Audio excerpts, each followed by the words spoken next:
Leonardo বালের্দি হয়তো আর্জেন্টিনার main ইলেভেনের স্টার্টার হতো না, কিন্তু অ্যাজ এ সাব লিওনার্দো বালের্দি খুব ভাইটাল একটা প্লেয়ার ছিল আর্জেন্টিনার জন্য।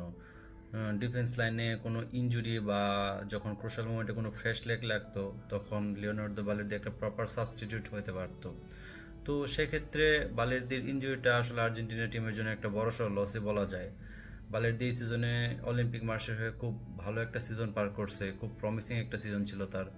তো তার ইনজুরিটা আলটিমেটলি আর্জেন্টিনার জন্য খুব বড়সড় একটা লস বলা যায়।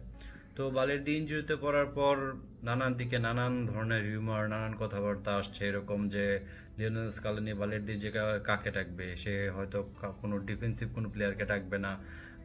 এমন কথা আসছে যে মার্কেস অ্যাকুনিয়া হয়তো কল পাইতে পারে, এমন কথা আসছে যে ডিডিও রদ্রিগেজ কল পাইতে পারে, নানান আরও বেশ কয়েকজন প্লেয়ারের নাম আসছে। কিন্তু আলটিমেটলি লিওনার্দো বালের্দির জায়গায় ডিজার্ভিং কল পাইছে মার্কেস সেনেসি। মার্কেস সেনেসি যদিও ওই ফার্স্ট স্কোয়াডেই কল পাওয়ার মতো ডিজার্ভিং ছিল, বাট আনলাইকলি সে কল পায় নাই। যদি স্টেট ওয়াইজ বলতে যাই, তাহলে এই সিজনে আর্জেন্টিনার যে কয়টা ডিফেন্সিভ প্লেয়ার আছে তার মধ্যে সবচেয়ে স্ট্যাটিস্টিক্যালি বেটার পারফরমেন্স ছিল মার্কাস সেনেসি।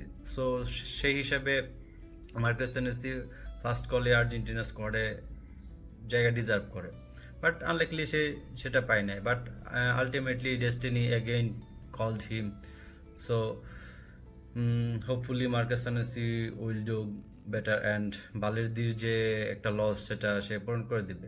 তো মার্কাস সেনেসির কল পাওয়াতে একটা পুরনো ঘটনা মনে পড়ে গেল, যদিও এটার সাথে ওই ঘটনাটার কোনো কানেকশন নাই, জাস্ট মনে পড়ে গেছে, এই জন্য একটু কথা বলা। এই 2017-18 মৌসুমে আর্জেন্টিনার একটা খুব প্রমিসিং ডিফেন্ডার ছিল ফেদেরিকো ফাজিও। আর্জেন্টিনা মূলত সবসময় ডিফেন্সিভ লাইন আপ নিয়ে খুব খুব বড় সড়ো ভুগছে, যে আর্জেন্টিনা ভালো কোনো ডিফেন্ডার ছিল না কখনোই। মাসচেরানো একটা মিডফিল্ডার হওয়ার সত্ত্বেও ডিফেন্সে যে খেলা লাগছে, কারণ আর্জেন্টিনার ওইরকম কোনো ডিফেন্ডার কখনো ওইভাবে আসতো না। তো এই ফেডরিকো ফাজিও এই 2017-18 সিজনটা রোমাতে খেলতো তখন, তো খুব প্রমিসিং একটা সিজন পার করছে 2018 বিশ্বকাপের আগে আগে।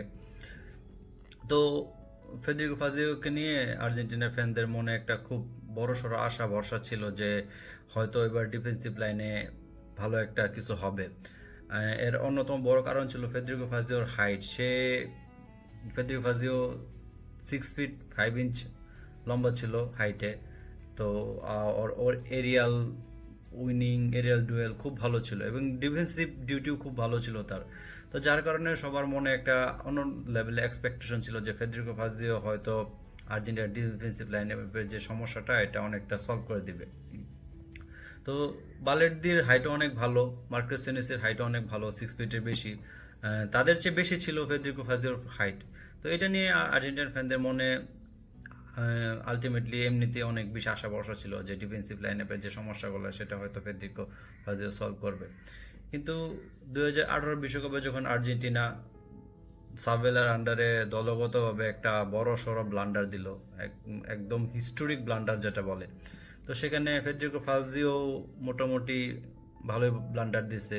তো ওই যে ফেদেরিকো ফাজিও একটা হাইপ ক্রিয়েট করছিল তার প্রমিসিং পারফরমেন্স দিয়ে 2018 বিশ্বকাপের পরে, ওই ফেদেরিকো ফাজিও যে কোথায় হারিয়ে গেছে সেটা আসলে না ফুটবল দুনিয়া জানে না আর্জেন্টিনা ফ্যানরা জানে।